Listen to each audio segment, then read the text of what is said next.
Welcome, all you +2 comedy modifiers, back to Solving the Witness, a laid-back, annotated Let's Play where we try to uncover the deep underlying secrets of Jonathan Blow's The Witness. Sorry that these have not been coming out in a while.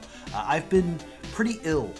Nothing too important, nothing too big. It's just been allergies have been destroying me, and then I've been busy with work and things like that. But thank you to all those who reached out asking where the next episode of Solving the Witness was.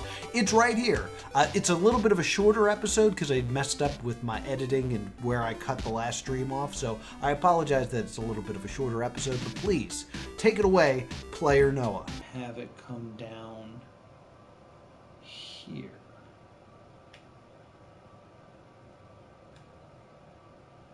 No, that doesn't work.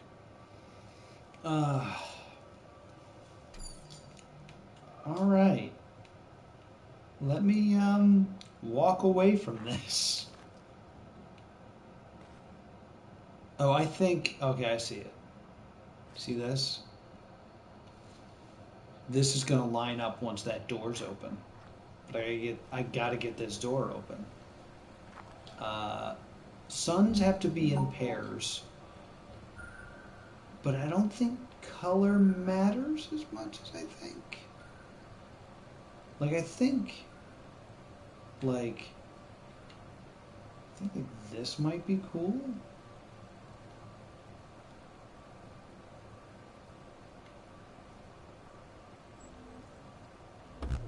No.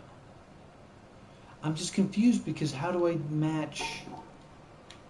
if I'm supposed to match them by color like this... Because I feel like there's a way you can ignore color with suns. I also feel like there's a possibility... Wait. Oh, you know what it is? I think I know exactly what it is. I gotta get this door open, and then I can look through this window, and that's going to change the color of stuff, because that's tinted glass. That's exactly what it is. So it all comes down to this puzzle.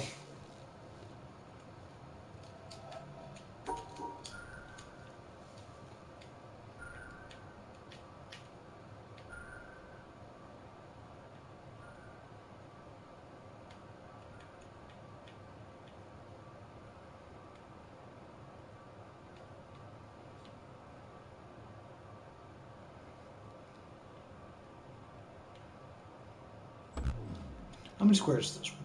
3, 6, 9, 12, 15. So I need 15 squares to do this.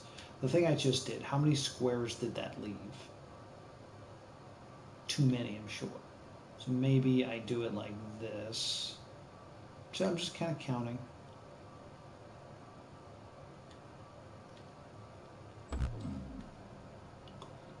So 15. So technically they would all fit in 3 by 5. I don't know if they would, geometrically, but I need 15 squares. So how can I do that? So let's just figure out the ways that 2 of them can go together. This is an obvious one. This is an obvious one.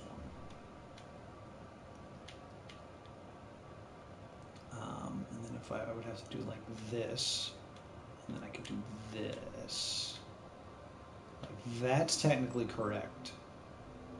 1, 2, 3, 4. That's not technically correct. Because I have to... I'm only using 4. I'd have to add 1 more somewhere. I'd have to do like this. So that is technically correct, but it does not do what it needs to.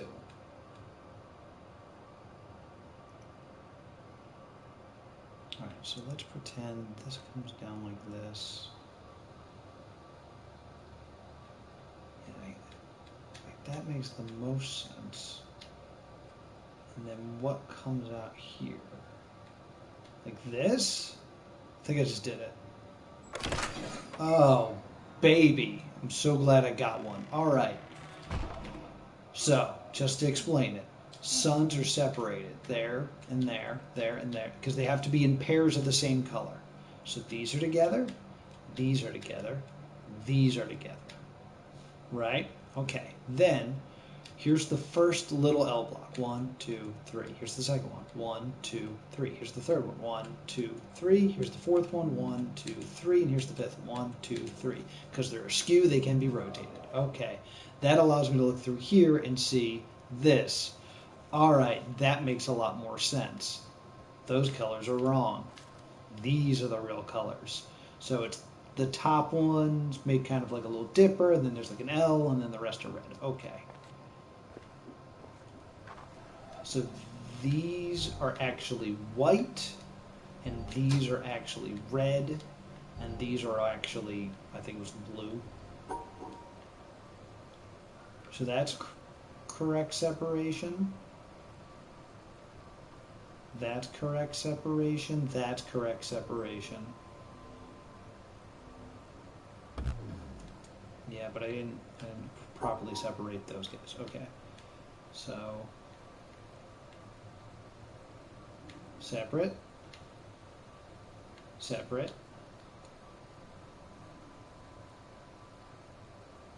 These guys have to be together, so that's the problem.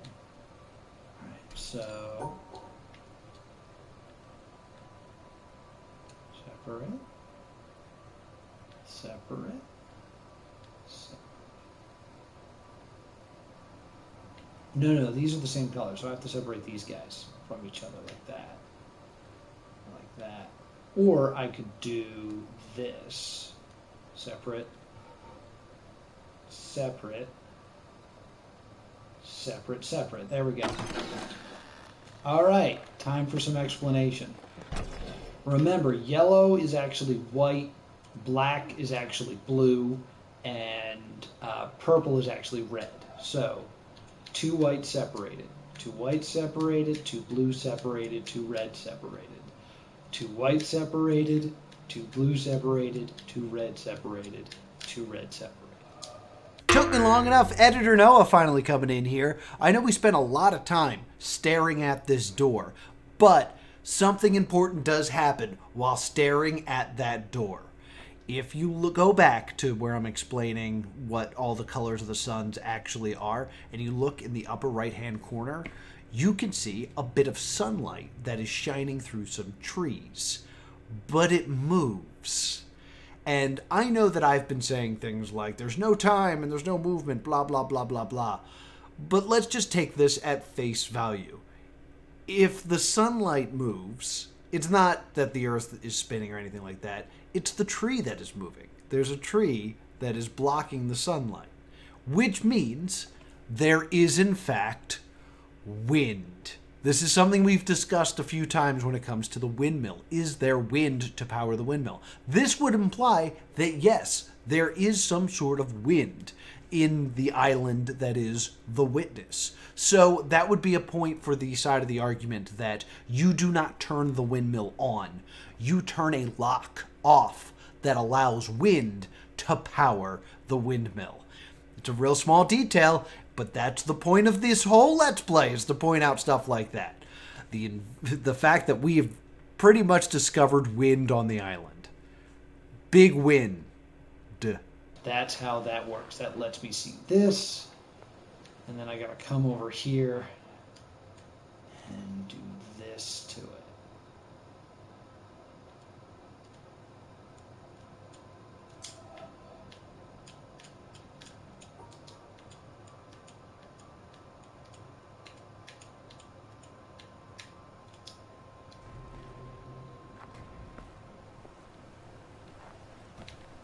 Weird noise.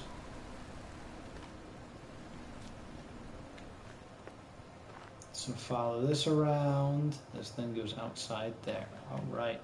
I thought there were audio things in here.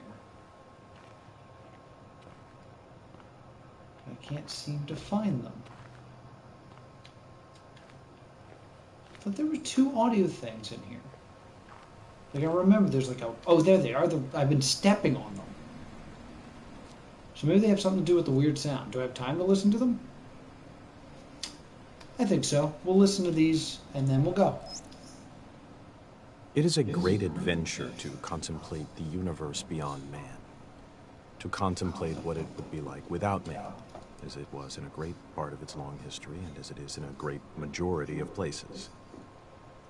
When this objective view is finally attained, and the mystery and majesty of matter are fully appreciated, to then turn the objective eye back on man, viewed as matter, to view life as part of this universal mystery of the greatest depth, is to sense an experience which is very rare and very exciting.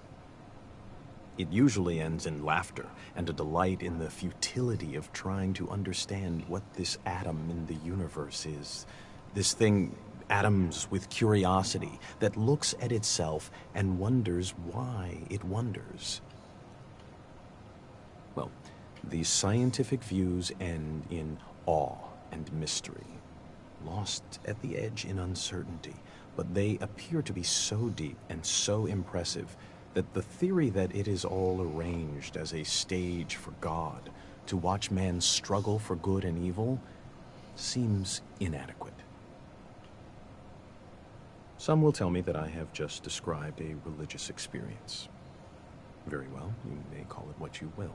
Then, in that language, I would say that the young man's religious experience is of such a kind that he finds the religion of his church inadequate to describe, to encompass that kind of experience.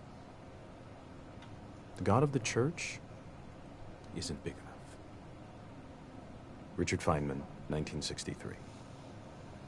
So more stuff about God and the church, and the idea of wondering what Earth would be like without man. As I've been saying over and over here, we're the one having an effect on this world. So,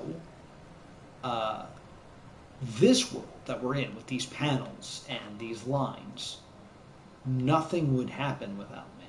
It's not like Earth where, nature would thrive without man. There'd be more trees and more animals and all that other stuff.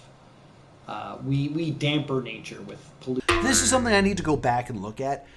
I just wanted to point this out. There are these weird orange stripes in this building that I've been calling the church. I don't know if it's fair to call it the church, but that's what I kind of see it as.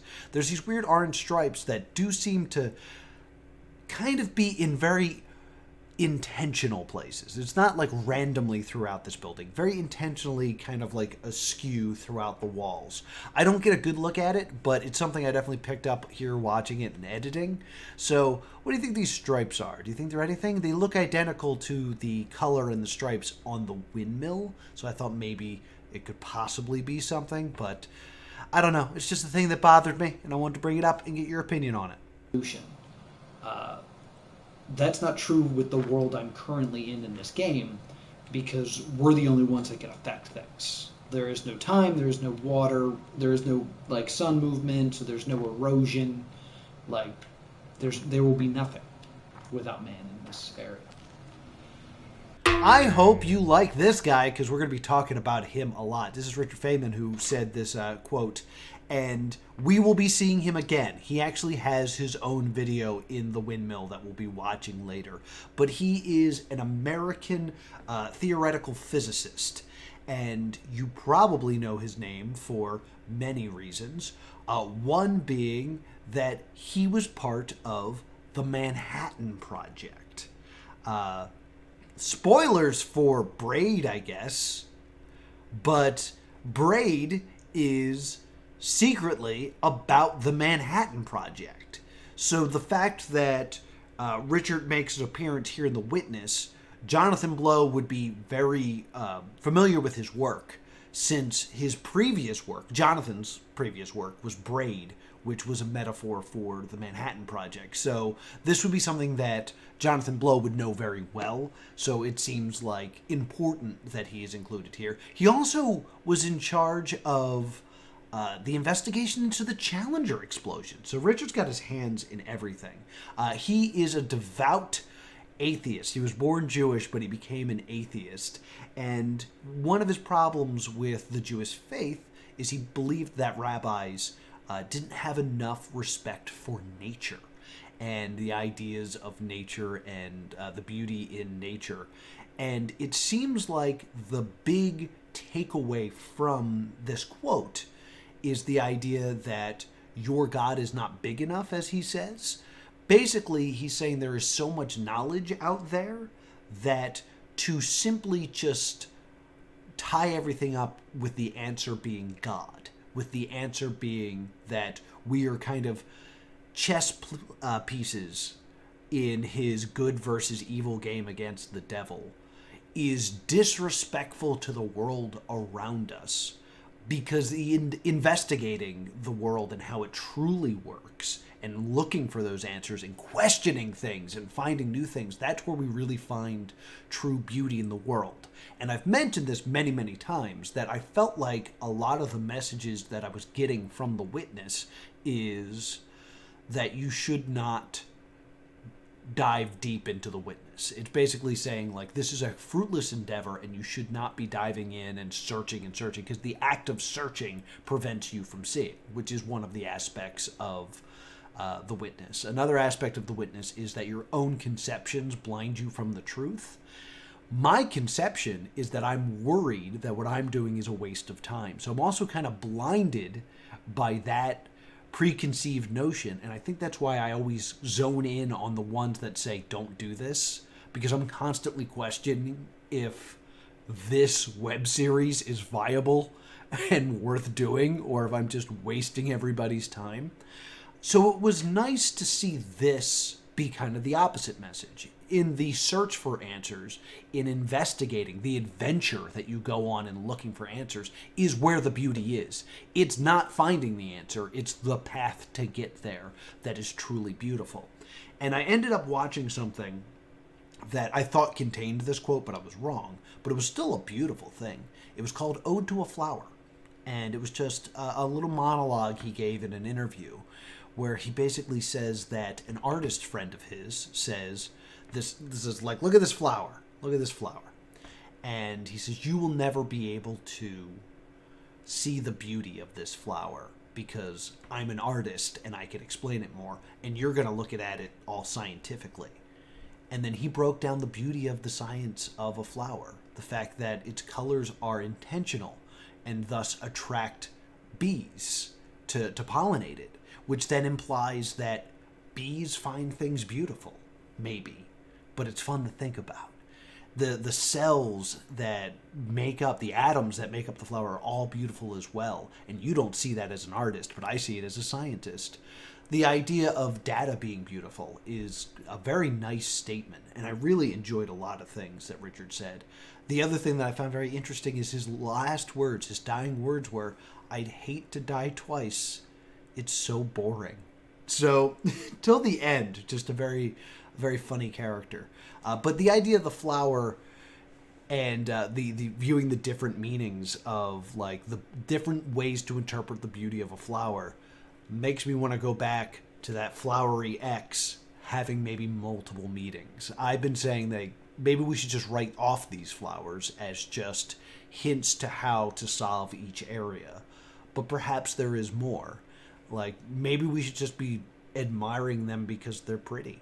Maybe we should, be looking more of the structure and the function of them in more of an aspect of their role on the island as a flower, rather than the role they have on the island as us, the viewer. It got me thinking a lot. I really miss doing this show. And when I really dove into the things that Richard said, I found a lot of his beliefs very beautiful and very interesting, which is so strange that he's also tied to the Manhattan Project, which is one of the most devastating events of mankind. It's all very interesting. Let's listen to the other one. Imagine if all the tumult of the body were to quiet down, along with all our busy thoughts about earth, sea, and air. If the very world should stop, and the mind cease thinking about itself, go beyond itself, and be quite still. If all the fantasies that appear in dreams imagination should cease, and there be no speech, no sign. Imagine if all things that are perishable grew still. For if we listen, they are saying, we did not make ourselves. He made us who abides forever. Imagine then that they should say this and fall silent, listening to the very voice of him who made them, and not to that of his creation, so that we should hear not his word through the tongues of men, nor the voice of angels, nor the clouds' thunder, nor any symbol, but his very self, which in these things we love, and go beyond ourselves to attain a flash of that eternal wisdom which abides above all things. And imagine if that moment were to go on and on, leaving behind all other sights and sounds but this one vision, which ravishes and absorbs and fixes the beholder in joy, so that the rest of eternal life were like that moment of illumination which leaves us breathless. Would this not be what is bidden in Scripture? Enter thou into the joy of thy Lord. Augustine of Hippo, circa 400. A hippo said that?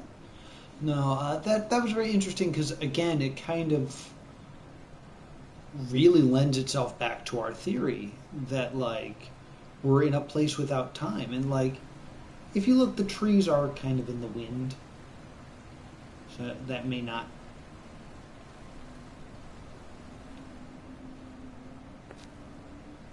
I thought we lost our weird noise. Because it did talk about, like, being still and hearing something, so I was like, oh. Is that what we're supposed to hear? I turned my TV down, so that's why I didn't hear it.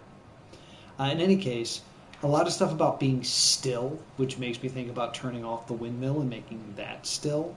And a lot of stuff of being like, once everything is still, nothing perishes, which is a thing that I mentioned, like, nothing erodes away here. That maybe we could actually hear God. So maybe we can hear God in this, in that we are out of time here.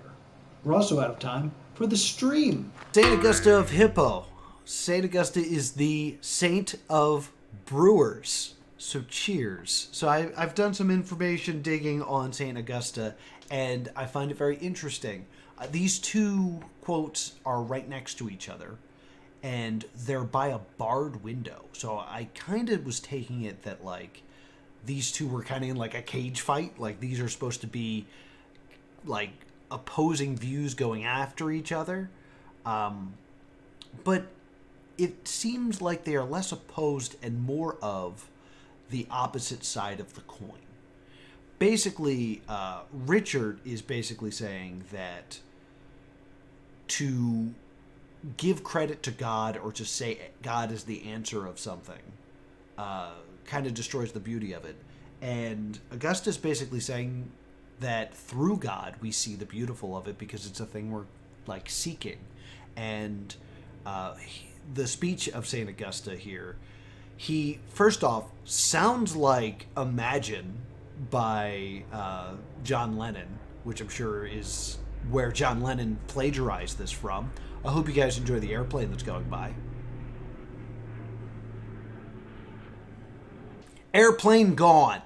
So basically, this sounds a lot like Imagine by John Lennon, but the idea of finding this kind of, like, inner beauty in investigating other things seems very similar to what Richard is saying. It's just being done through religion.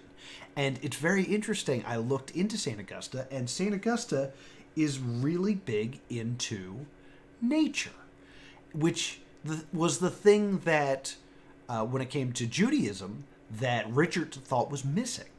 But no, St. Augusta is all about learning from nature.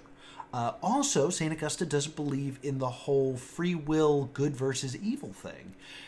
Rather, he sees it as sin is something that is not an option of free will.